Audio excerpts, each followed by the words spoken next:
Retour de l'FC pour la deuxième partie avec notre invité Morley Sylla, ancien défenseur de la Guinée-Conakry.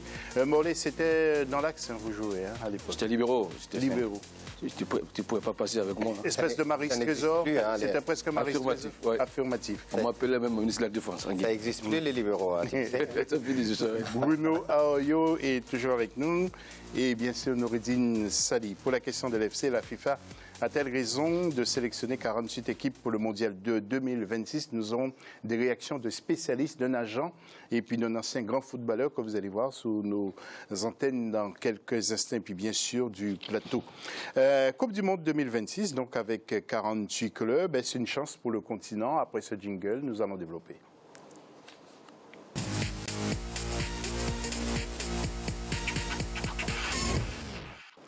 Et puis je voudrais quand même aussi vous rappeler, entre parenthèses, qu'il ne faut pas oublier le coup d'envoi des matchs de groupe de la Ligue des Champions et de la Coupe de la Confédération. C'est à partir du 12 mai, c'est dans quelques jours précisément. Alors la Coupe du Monde de la FIFA 2026 passera de 32 à 48 participants. Par conséquent, pour le continent africain, nous passerons de 5 à 9 équipes. Cette nouvelle formule sera-t-elle un avantage ou plutôt un inconvénient pour le football africain? L'analyse de Marcel Farba-Maroun. Alors que jusqu'ici, la Coupe du Monde est disputée par 32 équipes, le président de la FIFA, Gianni Infantino, a soumis au vote sa formule d'une Coupe du Monde à 48 équipes à partir de 2026. Adoptée à l'unanimité le 10 janvier 2017, cette formule aura la particularité de voir 9 équipes africaines prendre part à la plus prestigieuse des compétitions de football mondial. Ainsi, 4 sélections supplémentaires représenteront le continent. C'est peut-être permettre à l'Afrique d'être plus présente sur le plan international, mais il ne faudrait pas également oublier que le fait d'avoir 9 équipes africaines voudrait également dire que de l'autre côté, on aura plus d'équipes du continent américain, plus d'équipes du continent européen, ce qui voudrait dire que également c'est d'autres formations plus fortes que les formations africaines. Créée en 1928 par l'avocat français Jules Rimet, la Coupe du Monde de la FIFA fut à l'origine disputée par 13 équipes avant de passer à 16. L'édition de 1994 aux États-Unis fut la dernière à accueillir 24 sélections, avant qu'en 1998, 32 équipes ne se disputent la Coupe du Monde. En 2026, ça sera donc la 4e fois que le nombre de participants augmentera. Je crois que beaucoup de choses se disent à propos de 48. C'est peut-être un peu gros et énorme de permettre à 48 équipes de se présenter à la Coupe du Monde, mais c'est un réel avantage parce que pour tous les continents, il y a, je dirais, une hausse de pays qui vont donc se présenter à cette Coupe du Monde.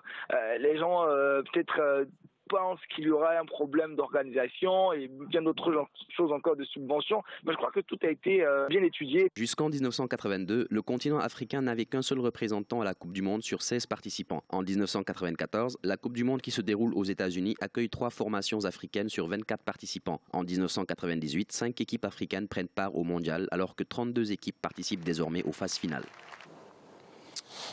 Nous sommes à quelques années, enfin quelques bons mois de 2026, mais quelques équipes, on peut considérer qu'elles seront favorites, comme vous allez voir en image, telles que le Cameroun, la Côte d'Ivoire, il y a le Sénégal, le Mali, l'Afrique du Sud, peut-être aussi l'Algérie, la Tunisie, l'Égypte, la Libye, le Gabon, le Burkina Faso, la Guinée aussi peut-être, et puis bien sûr l'Angola. Alors j'ai vu, Bruno, que vous étiez très rêveur, peut-être vous pensez au Bénin en 2026, le Bénin peut y être ou pas? Oula.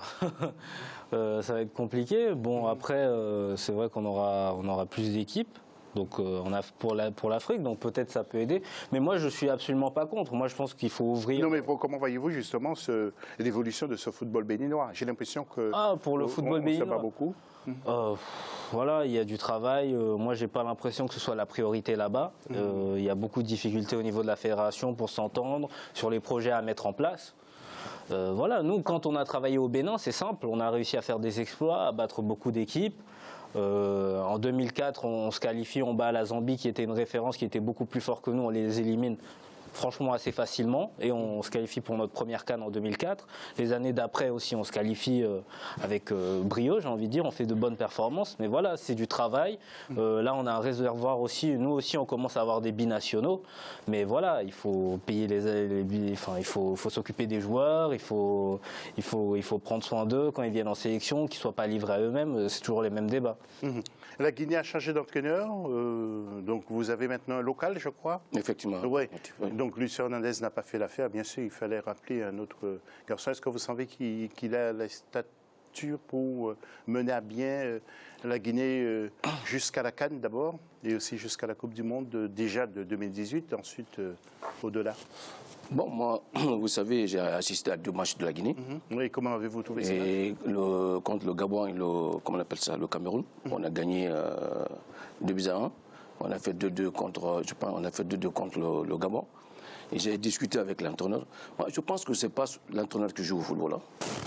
Je pense que c'est une question de qualité de joueur. Quand on a de bonnes qualités de joueur, on aura de bonnes qualités de football. Mais lorsque vous avez de bons joueurs, c'est ce vous que perdez quand même. C'est-à-dire si on met l'entraîneur, quelque part, on lui impute toujours la responsabilité. Moi, je pense que les 2 matchs que j'ai vus, l'équipe s'est bien sortie. C'est vrai. Il y a du travail à faire, et je suis d'accord. Mais l'entraîneur aussi, il faut vraiment l'aider. Parce que l'entraîneur, des fois, quand il est seul sur le banc et qu'il n'y a personne pour l'assister, c'est pour qu'ils insistent aujourd'hui que vraiment que les Guinéens comprennent que vraiment l'entraîneur, c'est vrai, il joue son rôle, mais il faut l'aider, c'est-à-dire à part les anciens footballeurs. D'accord. Parce que quand un entraîneur est sur le banc, il est seul. Il faut des gens aussi qui l'apportent. Ok, on a compris, Morley. Alors, voilà. Est-ce que vous êtes pour les 48 messieurs équipes à cette Coupe du Monde de 2026? Je vous pose la question à tous. Noureddine d'abord. Moi, je reste sceptique. Franchement, je reste sceptique. Tout le monde plébiscite, tout le monde est euphorique par rapport, on va avoir 9 places. Oui, mais comment faire pour qu'il y ait plus d'équipes africaines dans cette Coupe du Monde? C'est pas normal non plus que l'Europe ait Quand je dis sceptique, je ne suis pas contre sur la formule elle-même, d'avoir plus d'équipes qui représentent notre continent. Mais si on va avoir un Salvador-Hongrie, on va prendre des valises comme 82, des 10-1 et des 20-1, c'est juste... Moi, je ne veux pas de la représentativité. Oui, mais excusez-moi d'intervenir, mais si tout le monde est pessimiste et raisonne de la même manière que vous, on n'aura jamais... Non, mais j'explique. Parce que si on pense aux valises au but... José, c'est que moi, quand j'ai dit, je ne suis pas contre les 48, mais j'ai dit on en avant. D'abord, cette fédération internationale, avec l'arrivée de cette nouvelle direction, ainsi que de l'autre côté, la même chose, on a bien vu l'ingérence, si j'ose dire un petit peu, de la FIFA pour essayer de changer carrément notre structure footballistique et niveau direction africaine. Donc, il faut promouvoir, il faut donner l'opportunité, il faut aider les équipes à se développer pour avoir un autre niveau, pour représenter, pour avoir les 9 équipes, je pense que il y a que histoire de sous derrière et de droits TV, tu le sais très bien. Oui, mais je ne pense pas qu'il faut se motiver par le biais de l'argent. Il faut aussi penser à son pays, à son drapeau, et la motivation vient aussi de son ressenti pour représenter son pays, à mon avis. Regardez Haïti. Haïti a bien participé à une Coupe du Monde il y a quelques années, dans les années 70. Haïti est un petit pays et qui avait quand même battu l'Italie. Mon cher Bruno, votre avis sur ça? En fait, je suis assez d'accord sur le fait, là-bas, c'est les droits télé pour faire plus d'argent. Après, Noureddine a pris l'exemple d'un Salvador, Hongrie. Mais moi, j'ai toujours trouvé un peu suspect les gens qui disent, moi, la Coupe du Monde, c'est à moi, je regarde tous les matchs. Non.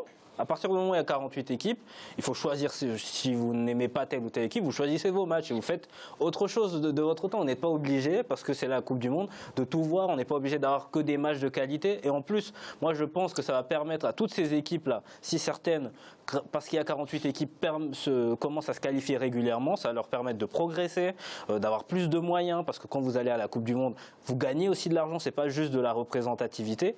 Et donc vous allez pouvoir développer votre fédération, former plus de joueurs, voilà, et améliorer votre football. Et aussi, ça va permettre de toucher plus de monde. Et moi, je trouve ça positif. Vous allez pouvoir parler avec vous allez pouvoir avoir un Haïtien qui va pouvoir voir son équipe, être plus impliqué dans le truc. Ça va être plus une plus grande fête, en quelque sorte. Je pense qu'il faut montrer tout le monde, que ce soit l'Éthiopie, le Soudan, s'ils se qualifient, il faut aussi les voir à la télévision. Morley, je viens vers vous tout à l'heure, mais je voudrais juste vous dire quand même que ce continent possède un vivier de joueurs très important. La difficulté, c'est de les inciter aussi à porter le maillot de leur pays. Nous allons parler de la Côte d'Ivoire tout à l'heure, mais sachez quand même, on va en parler tout de suite, que Marc Wilmotte a permis à la Côte d'Ivoire d'obliger à certains joueurs de prendre la nationalité ivoirienne, de jouer pour le drapeau ivoirien. Il s'agit de Cornet, Maxwell Cornet, et puis un autre joueur, c'est Seko Fofana, donc qui ont décidé de porter le maillot du pays. Alors, concernant maintenant cette Coupe du Monde à 48, nous allons écouter deux intervenants. Il s'agit d'un agent qui s'appelle Muriel de Souza et puis de l'ex-attaquant de Monaco et de Nantes que vous avez tous connu, peut-être sauf Bouno qui est encore très jeune. C'est Jafet N'Doram. Qu'est-ce qu'il pense de cette Coupe du Monde à 48 clubs? Écoutez-les. Je trouve que ça frappe peut-être beaucoup. Pourquoi? Parce qu'il y a déjà des grands championnats, enfin des championnats très longs en Europe, mais aussi en Afrique. Et j'ai peur qu'une Coupe du Monde avec un nombre d'équipes beaucoup plus important soit une surcharge assez élevée pour les joueurs. Après, sur le côté, je pense, le côté humain, je trouve ça plutôt beau parce que ça permettra à des équipes qui n'ont jamais eu l'occasion d'aller en Coupe du Monde parce qu'elles sont dans des zones où il y a toujours 3, 4, 5 pays qui trustent toutes les places. Ça permettra à des équipes qui n'ont pas cette chance-là, qui n'ont pas eu cette chance-là dans le passé, de pouvoir aller en Coupe du Monde. Alors les raisons, vous le savez bien qu'il va y avoir éventuellement le nombre des équipes qui vont participer à la Coupe du Monde. Donc il est tout à fait logique aussi que l'Afrique ait quelques participants en plus. Maintenant, est-ce que c'est ça qui va bonifier le football africain? J'en suis pas persuadé, tout simplement parce que, comme je venais de le dire tout à l'heure, l'Afrique a envie d'avoir son football de base. Moi, je suis issu du football de base, football de la rue, j'ai fait carrière. Et aujourd'hui, effectivement, on se rend compte que le football de base, le football de la rue a un peu disparu, ce qui est bien dommage pour le football africain. L'implication, c'est déjà qu'il y ait un peu plus de nombre. Maintenant, je pense que si on doit parler en termes de qualité, c'est plutôt il faut qu'il y ait des équipes de qualité plutôt que des équipes qui font de la participation. C'est au micro de l'FC Uno. Alors Morlaix, ça vous a fait plaisir certainement de voir cet ancien joueur, N'Doram, dont le fils joue à Monaco en ce moment. Ouais. Alors, vous, les 48 équipes pour la Coupe du Monde 2026, vous êtes pour ou contre? Moi, je ne suis pas contre, moi. Et avant que la FIFA n'annonce ce projet, je pense qu'ils ont bien étudié. Et que c'est une chance aussi pour les Africains d'augmenter le nombre d'équipes à 9. À 8, tu crois, hein? 9. À 9, voilà. Et je pense que ce n'est pas seulement le côté financier qu'il faut regarder. Si la FIFA a mis le projet en place, c'est à nous aussi, les Africains, de changer notre politique. Exactement. Il faut changer la politique maintenant chez nous. N'Doram vient de dire quelque chose. Il parle de football de base. Donc là, il faut commencer à former les gens parce qu'on a le temps. On a dit, c'est pas maintenant, c'est en 2026. C'est 2026, là, je pense qu'on a largement le temps pour se préparer. On se planifie pour ça. C'est toute chose, il faut la planification. Et moi, je pense que si l'Afrique, je sais qu'on a des joueurs qui sont vraiment doués, si on se planifie, je pense qu'on va relever le défi. Oui, Noureddine. C'est ce que j'ai en gros dit tout à l'heure, c'est qu'en avant, il faut se préparer, il faut que tout le monde, même la FIFA et surtout cette nouvelle direction de la Confédération africaine, met vraiment le paquet pour la formation, pour promouvoir notre football. C'est ce que j'ai dit tout à l'heure, je n'ai pas envie de participer juste pour participer. Moi, j'ai envie de voir une ou deux de nos équipes qui va le plus loin possible. Et on a les potentialités. Ouais. Et il ne faut pas trop attendre non plus sur la CAF. Il faut se mettre au travail. Il faut aussi se mettre au boulot. C'est le tuteur du football, c'est le responsable du football. Il faut donner les moyens, il faut donner les... À ce moment-là, c'est l'engagement politique du pouvoir, c'est du gouvernement qui est demandé là. Il faut que le gouvernement... Vous savez, entre la politique et le football, moi je parle que des instances footballistiques. Après, ce serait quand même dommage d'avoir attendu que la Coupe du Monde passe à 48 pour se bouger, quoi. Ça aussi, si c'est le fait qu'il y ait 48 équipes qui fait que des gouvernements veulent faire la chose sérieusement, ça aussi c'est un peu dommage. Oui, mais Gianni Infantino l'annonce dès maintenant. C'est-à-dire que la politique, on voudrait croire que les équipes se préparent pour se qualifier. Si elles veulent qu'elles soient vues aussi, que les pays soient vus par d'autres nations, par d'autres pays à la télévision. En tout cas, c'est dommage qu'on ait pris des mauvaises habitudes avant, parce qu'il y avait aussi de la place avant. J'ai envie de lui faire confiance à ce nouveau président, parce qu'on ne peut pas le juger. Il vient d'arriver, il est en train de mettre beaucoup de choses en place. Même le fait, on a bien vu comment ça s'est passé les élections chez nous, comment il a essayé de suivre de très près l'élection et de rajeunir pratiquement toutes les instances footballistiques. Je pense qu'il a une volonté. Moi, j'ai envie de croire à ça et de mettre vraiment le paquet humain, surtout pour essayer de promouvoir et de donner un autre visage à notre football. Et on sait très bien qu'on a de la matière grise. Voilà. Et puis sachez aussi que plusieurs personnalités du monde du football camerounais, plusieurs sont conviés à Zurich le 8 juin par la secrétaire générale pour résoudre le conflit du football camerounais. Nous aurons l'occasion, bien entendu, d'y revenir. Alors, bien sûr, vous avez vu en photo les équipes africaines qui ont marqué ces dernières années les Coupes du Monde. Il y avait l'Algérie, que vous avez vu en image, le Cameroun, le Nigeria, le Ghana et, bien sûr, le Sénégal. Est-ce que vous avez un tout dernier mot à rajouter, messieurs? Vous avez 30 secondes chacun avant de remettre en antenne pour la fin de la deuxième partie, Morlaix, sur cette Coupe du Monde à 2002. À 48. Moi, je pense que, clairement, il a dit le monsieur, pour que ça marche dans un pays, le football, il faut penser la capacité humaine, il faut des gens capables, il faut la formation, il faut les infrastructures, et il faut les équipements, et il faut aussi l'organisation. Et après, le financement va suivre. Mais si on ne travaille pas comme ça, je pense qu'on va toujours passer à côté. Tout à fait. Bruno, moi, je dirais aux plupart des équipes africaines de prendre l'exemple sur ce qui se passe au Ghana, ce qui se passe en Côte d'Ivoire, ce qui se passait aussi au niveau de l'encadrement, à part sur les choix d'entraîneurs en Algérie. Voilà, de construire une politique sportive cohérente pour qu'on ait des équipes compétitives, parce qu'il n'y a aucune raison que très bientôt, une équipe africaine remporte la Coupe du Monde. Ouais. Vous pensez? Bon, oui, si on travaille, oui. Si on travaille, si on travaille sérieusement, oui. Moi, pour résumer un petit peu, je pense que aussi, quand j'ai parlé d'Infantino, je parle de notre nouveau président, Ahmad Ahmad. Je pense qu'il est conscient de la chose. Je pense que le dossier, il est vraiment chaud sur son bureau pour voir un petit peu la FIFA qui a ébauché, on va dire, la participation de 9 équipes africaines. Je pense que nos instances, ils ne sont pas dupes, ils sont en train de regarder un petit peu pour essayer de représenter l'Afrique de la meilleure des manières, mieux qu'on est en train de le faire avec les 5. Et je pense que si tout le monde s'y met autour de ce projet-là, je pense qu'on a une représentativité, on a des équipes qui peuvent relever le défi. Tout à fait. Et puis la Coupe du Monde 2026 risque de se faire au Maroc.